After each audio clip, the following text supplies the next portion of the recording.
वळूया पुढल्या बातमीकडे। गोदावरी नदी प्रदूषणाच्या विळख्यात। सिंहस्थ कुंभमेळा पूर्वी प्रदूषणमुक्त होणार। गोदावरी प्रदूषणमुक्त करण्यासाठी मास्टर प्लॅन। दक्षिण गंगा म्हणून ओळखली जाणारी गोदावरी नदी गेल्या अनेक वर्षांपासून प्रदूषणाच्या विळख्यात सापडली आहे। अनेक उपाययोजना आणि प्रयत्न करून देखील नदीला प्रदूषणमुक्त करण्यात राज्य सरकार असो किंवा स्थानिक प्रशासन या यंत्रणांना यश आलं नाहीये। नदीला प्रदूषणमुक्त करण्यासाठी नाशिक मनपा आयुक्त मनीषा खत्री यांनी मास्टर प्लॅन आखलाय। या मास्टर प्लॅनला अंतिम रूप देण्यात आलेलं आहे। तब्बल 1800 कोटी रुपये खर्च करून या प्रकल्पांची उभारणी होणार आहे। जे प्लॅन आहे गोदावरी प्रदूषण कमी करण्याचा, त्याच्यात 9 नवीन STP किंवा रिडेव्हलप करायचे आहे STP आपल्याला शहरात। तसेच जे पेरी अर्बन एरिया आहे, जसं जे NMRDची हद्दीत येते, तिथे पण आता भरपूर डेव्हलपमेंट झाली आहे। तर तिथे पण आता STP प्लांटची गरज आहे। तर ते पण आपल्या NMCचे STP प्लांटशी लिंक करून तो नेटवर्क आपल्याला पूर्ण नेटवर्क आणि STP प्लांट्स ते तयार करायचे आहे। त्यासाठीची निधीची मागणी आहे पहिल्या टप्प्याची आमची, ती 1800 कोटीची आहे आणि ते वेगवेगळे फंडातून आम्ही करणार आहोत।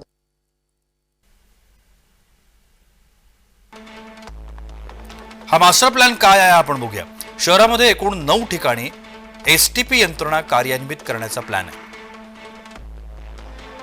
गोदावरी नदीमध्ये थेट मलजल मिसळण्यात आळा घातला जाणार आहे। येणाऱ्या कुंभमेळ्याच्या आधी नदी स्वच्छ केली जाणार आहे। नदीच्या काठावरील प्रदूषण कमी करण्यासाठी पर्यावरणपूरक उपाययोजना आखण्याचा देखील प्लॅन केला गेला आहे।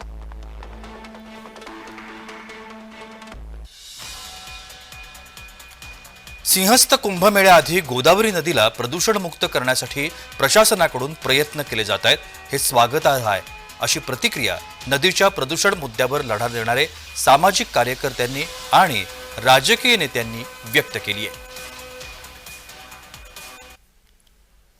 याच्यात पहिली जी बेसिक गोष्ट करायला पाहिजे ती म्हणजे सिवेजचं ऑडिट करायला पाहिजे। जसं पिण्याच्या पाण्याचं आपण ऑडिट करतो तसं सिवेजचं ऑडिट होणं गरजेचं आहे की जे सिवेज जनरेट होतं ते सगळं STP प्लांट्स पर्यंत पोहोचतं का नाही पोहोचतं।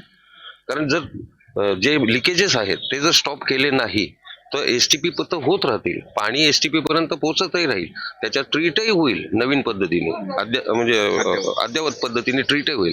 परंतु जे जनरेट होतंय ते सगळं पोहोचतंय का नाही पोहोचतंय याच्यासाठी सिवेज ऑडिटची जी मागणी आम्ही केलेली आहे ती पहिला बेस आहे त्याचा, तर त्याच्यावर पण फोकस करायला पाहिजे।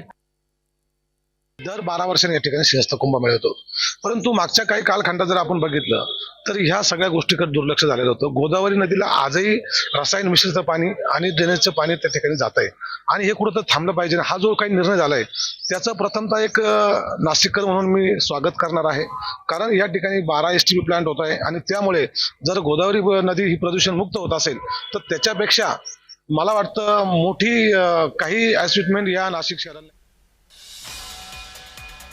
गोदावरीसाठी प्रशासनानं टाकलेलं हे पाऊल नक्कीच नदीला प्रदूषण मुक्तीकडे घेऊन जाणार ठरणार आहे।